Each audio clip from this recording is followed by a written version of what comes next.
ওম শান্তি। আজিৰ তাৰিখ 10 এপ্ৰিল 2025 বৰ্ষ। প্ৰাতঃ মুৰলী বাপদাদা মধুবন।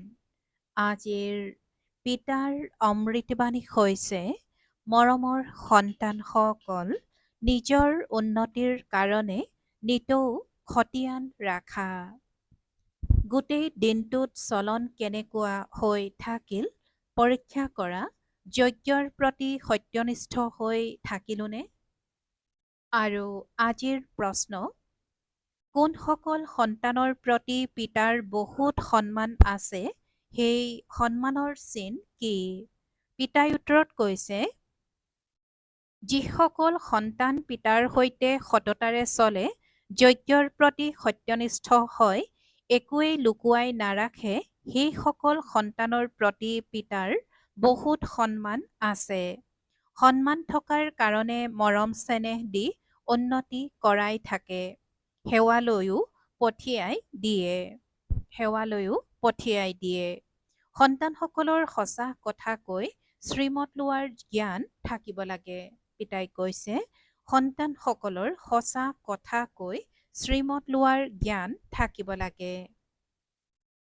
আৰু আজিৰ গীত, মেহফিল মে জল উঠি সমা।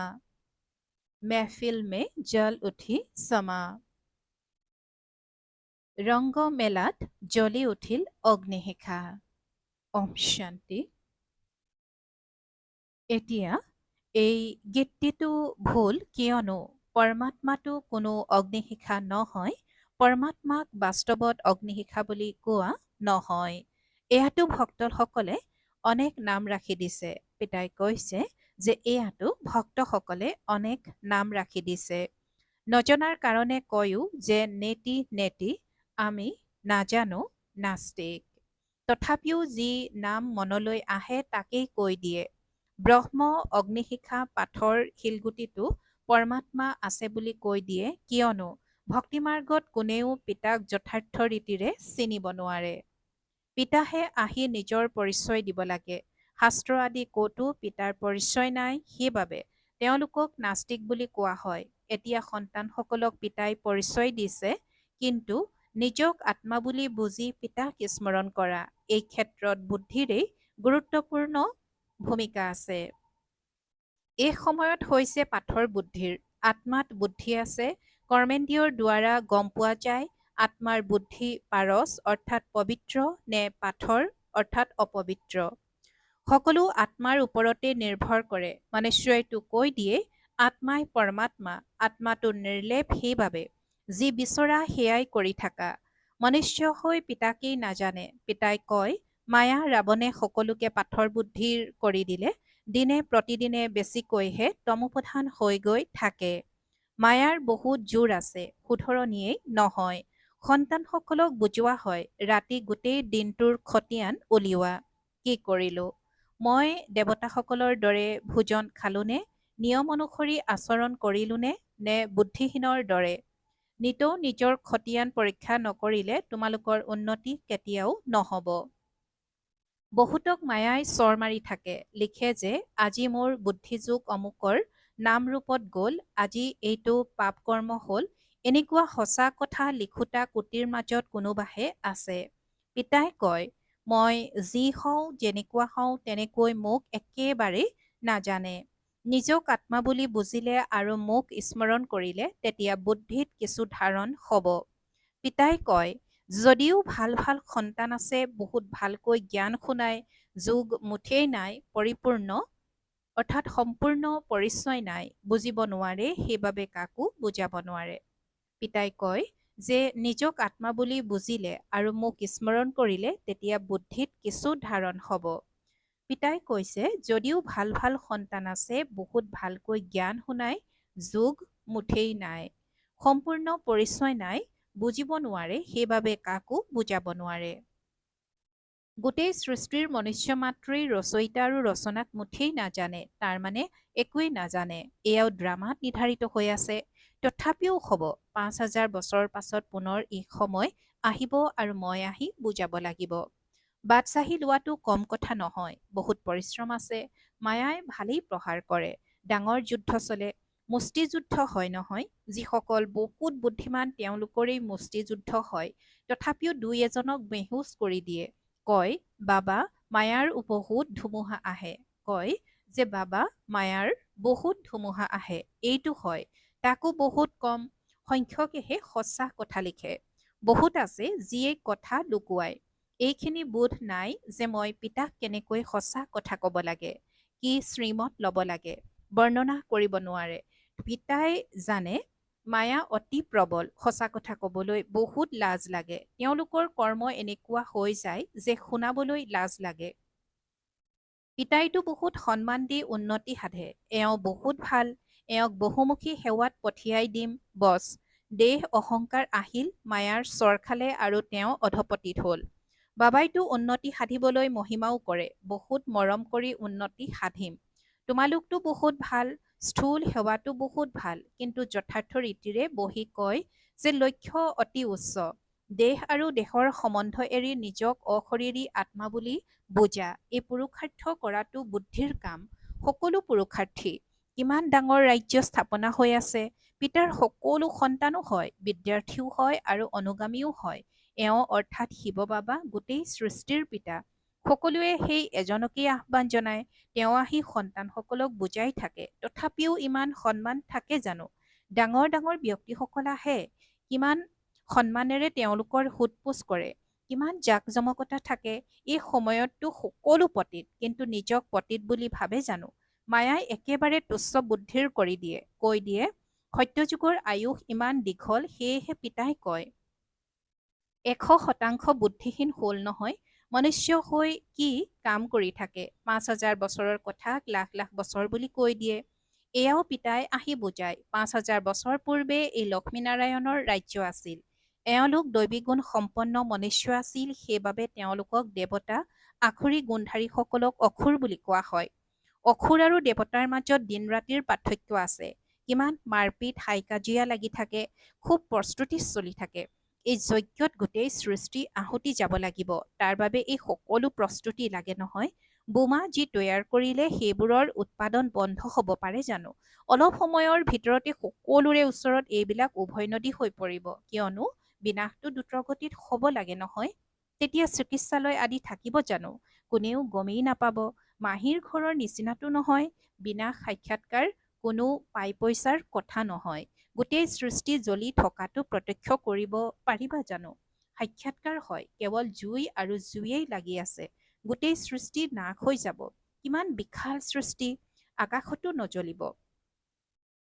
ইয়াৰ তলত যি আছে সকলোবোৰ, পিতাই কৈছে যে আকাশটো নজ্বলিব, ইয়াৰ তলত যি আছে সকলোবোৰ বিনাশ হৈ যাব। সত্যযুগ আৰু কলিযুগৰ মাজত দিন ৰাতিৰ পাৰ্থক্য আছে। কিমান অনেক মনুষ্য আছে, জীৱ জন্তু আছে, কিমান সামগ্ৰী আছে। এই সকলোবোৰ অৰ্থাৎ এই কথাবোৰো সন্তানসকলৰ বুদ্ধিত কাৎচিতহে ধাৰণ হয়। বিচাৰ কৰা, 5,000 বছৰৰ কথা, দেৱী দেৱতাৰ ৰাজ্য আছিল নহয়, কিমান কম সংখ্যক মনুষ্য আছিল। এতিয়া কিমান মনুষ্য আছে? এতিয়া হৈছে কলিযুগ, ইয়াৰ নিশ্চয় বিনাশ হ'ব। এতিয়া পিতাই আত্মাসকলক কয়, মা মেকম, অৰ্থাৎ কেৱল মোক স্মৰণ কৰা। এয়াও বুজিহে স্মৰণ কৰিব লাগে। এনেয়ে শিৱ শিৱ বুলিতো বহুতে কৈ থাকে। সৰু সৰু সৰু ল'ৰা ছোৱালীয়েও কৈ দিয়ে, কিন্তু বুদ্ধিত জ্ঞান একো নাই। অনুভৱেৰে নকয় যে তেওঁ বিন্দু স্বৰূপ, আমিও সিমানেই সূক্ষ্ম বিন্দু। এনেকৈ বুজি লৈ স্মৰণ কৰিব লাগে। প্ৰথমেতো মই আত্মা, এইটো দিশ কৰিবা, তাৰ পাছত পিতাৰ পৰিচয় বুদ্ধিত ভালদৰে ধাৰণ কৰিবা। অন্তৰ্মুখী সন্তানেহে ভালদৰে বুজিব পাৰে যে মই আত্মা বিন্দুস্বৰূপ হওঁ। মই আত্মাই এই জ্ঞান পাই আছো আৰু মোৰ মাজত 84 জন্মৰ ভূমিকা কেনেকৈ নিহিত হৈ আছে, পুনৰ আত্মা কেনেকৈ শতোপ্ৰধান হয়, এই সকলোবোৰ বহুত অন্তৰ্মুখী হৈ বুজিবলগীয়া কথা। ইয়াতেই সময়ৰ প্ৰয়োজন হয়। সন্তানসকলে জানে যে এয়া আমাৰ অন্তিম জন্ম। আমি এতিয়া ঘৰলৈ যাওঁ, এইটো বুদ্ধিত দিশ হ'ব লাগে যে আমি প্ৰত্যেকেই আত্মা। শৰীৰবোধ যেতিয়া কম হ'ব তেতিয়াহে কথা বাৰ্তাত শুধৰণি হ'ব, নহ'লে আচৰণ একেবাৰে নিকৃষ্ট হৈ যায়, কিয়নো শৰীৰৰ পৰা পৃথক নহয়। দেহ অভিমানত আহি কিবা নহয় কিবা কৈ দিয়ে। যজ্ঞতটো বহুত সত্যনিষ্ঠ হোৱা উচিত। পিতাই কৈছে যে যজ্ঞত বহুত সত্যনিষ্ঠ হোৱা উচিত। এতিয়া বহুত অমনোযোগী হৈ আছা, খোৱা বোৱা বাতাবৰণ আদিৰ একোৱেই শুধৰণি হোৱা নাই। এতিয়াতো বহুত সময়ৰ প্ৰয়োজন। সেৱাধাৰী সন্তানসকলকহে বাবাই স্মৰণ কৰে, পদো তেওঁলোকেই পাব পাৰিব। এনেয়ে আত্মসন্তুষ্টি লাভ কৰা, সেয়া চানা চোবাই থকাৰ নিচিনা। এই ক্ষেত্ৰত বহুত অন্তৰ্মুখী হোৱা উচিত। বুজাবলৈও যুক্তি লাগে। প্ৰদৰ্শনীত জানো কোনোবাই বুজি পায়? কেৱল কৈ দিয়ে যে আপোনালোকৰ কথাবোৰ ঠিকেই, ইয়াততো প্ৰমাণুখৰি আছে। এইটো নিশ্চয়তা আছে যে আমি সন্তান হৈছো, পিতাৰ পৰা স্বৰ্গৰ উত্তৰাধিকাৰ পোৱা যায়। যদি আমি পিতাৰ পুৰা সেৱা কৰি থাকো, আমাৰতো এইটোৱে কাম, তেতিয়া গোটেই দিন বিচাৰ সাগৰ মন্থন চলি থাকিব। এই বাবায়ো অৰ্থাৎ ব্ৰহ্মা বাবায়ো বিচাৰ সাগৰ মন্থন কৰে নহয়, নহলে এই নাৰায়ণৰ অৰ্থাৎ পদ কেনেকৈ পাব? সন্তানসকলক দুয়োজনে অৰ্থাৎ শিৱ বাবা আৰু ব্ৰহ্মা বাবা একেলগে বুজাই থাকে, দুটা ইঞ্জিন পাইছা, কিয়নো বহুত উচ্চলৈ আৰোহণ কৰিব লাগে নহয়। পাহাৰৰ ওপৰলৈ যাবৰ কাৰণে ৰেলগাড়ীত দুটা ইঞ্জিন লগায়। কেতিয়াবা গৈ থাকোঁতে গাড়ী ৰৈ যায় আৰু পিছলি তললৈ নামি আহে। মোৰ সন্তানসকলৰো এনেকুৱা হয়, আগবাঢ়ি গৈ গৈ পৰিশ্ৰম কৰি কৰি ৰৈ যায়, ওপৰলৈ উঠিব নোৱাৰে। মায়াৰ গ্ৰহণ বা ধুমুহাৰ কবলত পৰিলে একেবাৰে তলত পৰেগৈ আৰু একেবাৰে চূৰ্ণ বিচূৰ্ণ হৈ যায়। অলপ সেৱা কৰিলেই অহংকাৰ আহি যায়, অৱনমিত হৈ যায়। এইটো বুজি নাপায় যে পিতা আছে, লগত ধৰ্মৰজাও আছে। যদি কোনোবাই এনেকুৱা কিবা কৰে তেন্তে বহুত কাঢ়া শাস্তি ভুগিবলগীয়া হয়। তাতকৈতো বাহিৰত থকাটোৱে ভাল। পিতাৰ হৈ যোৱা আৰু উত্তৰাধিকাৰ লোৱা সেয়া কোনো মাহীৰ ঘৰ, অৰ্থাৎ ইমান উজু নহয়। পিতাৰ অৰ্থাৎ সন্তান হৈ যোৱাৰ পাছত এনেকুৱা কিবা কৰ্ম কৰিলে তেতিয়া নাম বদনাম কৰি দিয়ে। বহুত আঘাত লাগি যায়। উত্তৰাধিকাৰী হোৱাটো কোনো মাহীৰ ঘৰৰ নিচিনা, অৰ্থাৎ ইমান উজু জানো? প্ৰজাৰ মাজতো কোনোবা ইমান চহকী হয়, কথাই নুসুধিবা। অজ্ঞান কালত কোনোবা ভাল হয়, কোনোবা আকৌ কেনেকুৱা। নালায়ক সন্তানকতো কৈ দিব, মোৰ সন্মুখৰ পৰা আঁতৰি যোৱা। ইয়াত এজন দুজন সন্তানৰতো কথা নহয়। ইয়াত মায়া বৰ শক্তিশালী। এই ক্ষেত্ৰত সন্তানসকল বহুত অন্তৰ্মুখী হোৱা উচিত। তেতিয়াহে তোমালোকে কাৰোবাক বুজাব পাৰিবা, তোমালোকৰ প্ৰতি উৎসৰ্গিত হৈ যাব আৰু তাৰ পাছত অনুতাপ কৰিব। আমি পিতাক ইমান গালি পাৰিলো, পৰম পিতা সৰ্বব্যাপী বা নিজকে ঈশ্বৰ বুলি কওঁতাসকলৰ কম শাস্তি হ'বনে? এনেয়ে জানো গুচি যাব পাৰিব? তেওঁলোকৰ বাবেতো আৰু বেছি সমস্যাহে হ'ব। যেতিয়া সময় আহিব তেতিয়া পিতাই এই সকলোৰে পৰা হিচাপ বিচাৰিব। বিনাশৰ সময়ত সকলোৰে হিচাপ নিকাচ নিষ্পত্তি হৈ যায় নহয়, এই ক্ষেত্ৰত অতি বিশাল বুদ্ধিৰ প্ৰয়োজন। মনুষ্যইতো চোৱা কাক কাক শান্তিৰ বঁটা প্ৰদান কৰি থাকে। এতিয়া বাস্তৱত শান্তি প্ৰতিষ্ঠা কৰোতাটো এজনেই। পিতাই কৈছে যে এতিয়া বাস্তৱত শান্তি প্ৰতিষ্ঠা কৰোতাটো এজনেই। সন্তানসকলে লিখিব লাগে সৃষ্টিত পবিত্ৰতা, শান্তি, সমৃদ্ধি ভগৱানৰ শ্ৰীমতত প্ৰতিষ্ঠা হৈ আছে। শ্ৰীমতটো প্ৰসিদ্ধ। শ্ৰীমদ ভাগৱত গীতা শাস্ত্ৰক কিমান সন্মান জনায়। কোনোবাই যদি কাৰোবাৰ শাস্ত্ৰ বা মন্দিৰক লৈ কিবা কয় বা কৰি দিয়ে তেতিয়া কিমান কাজিয়া কৰে। এতিয়া তোমালোকে জানা যে এই গোটেই সৃষ্টিখনেই জ্বলি ভস্ম হৈ যাব। এই মন্দিৰ মছজিদ আদি জ্বলাই থাকিব। এই সকলোবোৰ হোৱাৰ আগতেই পবিত্ৰ হ'ব লাগে। এইটো চিন্তনেই চলি থাকিব লাগে। ঘৰ সংসাৰো চোৱা চিতা কৰিব লাগে। ইয়ালৈতো অনেক আহে, ইয়াত ছাগলীৰ দৰেতো থাকিব নালাগে, কিয়নো এয়াতো অমূল্য জীৱন। ইয়াকতো বহুত তদাৰক কৰি ৰাখিব লাগে। সৰু ল'ৰা ছোৱালী আদিক লৈ অহা এইটো বন্ধ কৰি দিব লাগে। ইমান সংখ্যক অৰ্থাৎ সন্তানক কোনে বহি তদাৰক কৰি থাকিব? পিতাই কৈছে যে ইমান সংখ্যক সন্তানক কোনে বহি তদাৰক কৰি থাকিব? ল'ৰা ছোৱালীৰ ছুটিৰ দিন হলে তেতিয়া কোনোৱে ভাবে আৰু কলৈ যাওঁ, ব'লা মধুবনত বাবাৰ ওচৰলৈ যাওঁ। এয়াতো যেন ধৰ্মশালা হৈ যায়, তেন্তে বিশ্ববিদ্যালয় কেনেকৈ হ'ল? বাবাই বিচাৰ কৰি আছে, কেতিয়াবা আদেশ দিব, কোনেও সৰু ল'ৰা ছোৱালীক লৈ নাহিব। এই বন্ধনো কম হৈ যাব। মাতাসকলৰ প্ৰতি পুতৌ জন্মে। পিতাই আজি কৈছে যে বাবাই বিচাৰ কৰি আছে, কেতিয়াবা আদেশ দিব, কোনেও সৰু ল'ৰা ছোৱালীক লৈ নাহিব। এই বন্ধনো কম হৈ যাব। মাতাসকলৰ প্ৰতি পুতৌ জন্মে। এইটো সন্তানসকলে জানে যে শিৱ বাবা হৈছে গুপ্ত, এওঁৰ অৰ্থাৎ ব্ৰহ্মা বাবাৰ প্ৰতিও জানো কাৰোবাৰ সন্মান আছে। এনেকৈ ভাবে যে আমাৰতো শিৱ বাবাৰ লগত সম্পৰ্ক, ইমানখিনিও নুবুজে। শিৱ বাবাইতো এওঁৰ দ্বাৰা বুজাই নহয়। মায়াই নাকত ধৰি ওলোটা কৰ্ম কৰাই থাকে, এৰিয়েই নিদিয়ে। ৰাজধানীত সকলো প্ৰকাৰৰে লাগে নহয়, এই সকলোবোৰ সাক্ষাৎকাৰ অন্তিম সময়ত হ'ব। শাস্তিৰো সাক্ষাৎকাৰ হ'ব। সন্তানসকলৰ আগতেই এই সকলোবোৰ সাক্ষাৎকাৰ হৈছে। তথাপিও কোনোৱে পাপ কৰিবলৈ এৰি নিদিয়ে। বহুত সন্তানে যেন দৃঢ়তাৰে মনত থিৰাং কৰি লৈছে যে মইতো তৃতীয় শ্ৰেণীৰেই হ'ব লাগে। সেইকাৰণে পাপ কৰিবলৈ এৰি নিদিয়ে আৰু বেছি ভালকৈহে নিজৰ শাস্তি সৃষ্টি কৰি আছে। বুজাবলগীয়াতো হয় নহয়। এনেকৈ দৃঢ়মনা নহবা যে মইতো তৃতীয় শ্ৰেণীৰেই হ'ব লাগে। এতিয়া দৃঢ় প্ৰতিজ্ঞ হোৱা যে মই এনেকুৱা লক্ষ্মী নাৰায়ণ হ'ব লাগে। কোনোৱেতো ভালকৈ দৃঢ় প্ৰতিজ্ঞ হয়, খতিয়ানৰ তালিকা লিখে, আজিৰ দিনটোত মই একো বিকৰ্ম কৰাটো নাই। এনেকৈ খতিয়ানো বহুতে ৰাখিছিল। তেওঁলোক আজি নাই। মায়াই বহুত অৱনমিত কৰায়। আধাকল্প মই সুখ দিওঁ, মায়াই আকৌ আধাকল্প দুখ দিয়ে। ভাল বাৰু। অতি মৰমৰ কল্পৰ পাছত পুনৰাই মিলিত হোৱা সন্তানসকলৰ প্ৰতি মাতা পিতা বাপ দাদাৰ স্নেহপূৰ্ণ স্মৰণ আৰু সুপ্ৰভাত। আত্মিক পিতাৰ আত্মিক সন্তানসকলৰ প্ৰতি নমস্কাৰ আৰু আত্মিক সন্তানসকলৰ আত্মিক মাত পিতা আৰু বাপ দাদাৰ প্ৰতি স্নেহপূৰ্ণ স্মৰণ আৰু সুপ্ৰভাত আৰু নমস্কাৰ নমস্কাৰ নমস্কাৰ। আৰু আজিৰ ধাৰণাৰ বাবে মুখ্য সাৰ প্ৰথমতে অন্তৰ্মুখী হৈ শৰীৰৰ বোধৰ পৰা উপৰাম হৈ থকাৰ অভ্যাস কৰিব লাগে।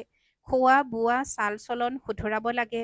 কেৱল নিজক আনন্দিত কৰি অমনোযোগী হ'ব নালাগে। দ্বিতীয়তে বহুত উচ্চলৈ আৰোহণ কৰিব লাগে। সেইকাৰণে বহুত সাৱধান হৈ চলিব লাগে। যিকোনো কৰ্ম সাৱধানেৰে কৰিব লাগে। অহংকাৰত আহিব নালাগে। ওলোটা কৰ্ম কৰি শাস্তিৰ সৃষ্টি কৰিব নালাগে। প্ৰতিজ্ঞা কৰিব লাগে যে মই এই লক্ষ্মীনাৰায়ণৰ দৰেই হ'ব লাগিব। আৰু আজিৰ বৰদান। আত্মিকতাৰ শ্ৰেষ্ঠ স্থিতিৰে বাতাবৰণ আত্মিক কৰি তোলোতা সহজ পুৰুষাৰ্থী হোৱা। আত্মিকতাৰ শ্ৰেষ্ঠ স্থিতিৰে বাতাবৰণ আত্মিক কৰি তোলোতা সহজ পুৰুষাৰ্থী হোৱা। আৰু আজিৰ বৰদানৰ ব্যাখ্যা। আত্মিকতাৰ স্থিতিৰে নিজৰ সেৱা কেন্দ্ৰৰ এনেকুৱা আত্মিক বাতাবৰণ গঢ়ি তোলা যাৰ দ্বাৰা নিজৰ আৰু ইয়ালৈ অহা আত্মাসকলৰ সহজে উন্নতি হ'ব পাৰে। কিয়নো যিসকল বাহিৰৰ বাতাবৰণত ক্লান্ত হৈ আহে তেওঁলোকক অতিৰিক্ত সহযোগৰ আৱশ্যক হয়। সেইকাৰণে তেওঁলোকক আত্মিক বায়ুমণ্ডলৰ সহযোগ দিয়া, সহজ পুৰুষাৰ্থী হোৱা আৰু কৰি তোলা। ইয়ালৈ অহা প্ৰত্যেক আত্মাই অনুভৱ কৰক যে এয়া সহজেই উন্নতি প্ৰাপ্ত কৰা স্থান। আৰু আজিৰ শ্লোগান। বৰদানী হৈ শুভ ভাৱনা আৰু শুভকামনাৰ বৰদান দি থাকা। পিতাই শ্লোগানত কৈছে যে বৰদানী হৈ শুভ ভাৱনা আৰু শুভ কামনাৰ বৰদান দি থাকা। ওম শান্তি। আৰু আজিৰ অব্যক্ত সংকেত। সংযুক্ত ৰূপৰ স্মৃতিৰে সদায় বিজয়ী হ'বলৈ আজিৰ অব্যক্ত সংকেত। সংযুক্ত ৰূপৰ স্মৃতিৰে সদায় বিজয়ী হ'বলৈ আজিৰ অব্যক্ত সংকেত। পিতা সংযুক্ত হৈ আছে, সেইকাৰণে উৎসাহ উদ্দীপনাৰে আগবাঢ়ি গৈ থাকা। দুৰ্বলতা হতাশা পিতাক অৰ্পণ কৰি দিয়া, নিজৰ ওচৰত নাৰাখিবা। নিজৰ ওচৰত কেৱল উৎসাহ উদ্দীপনা ৰাখা। সদায় উৎসাহ উদ্দীপনাত নাচি থাকা, গাই থাকা আৰু ব্ৰহ্মা ভোজন খাই থাকা। ওম শান্তি।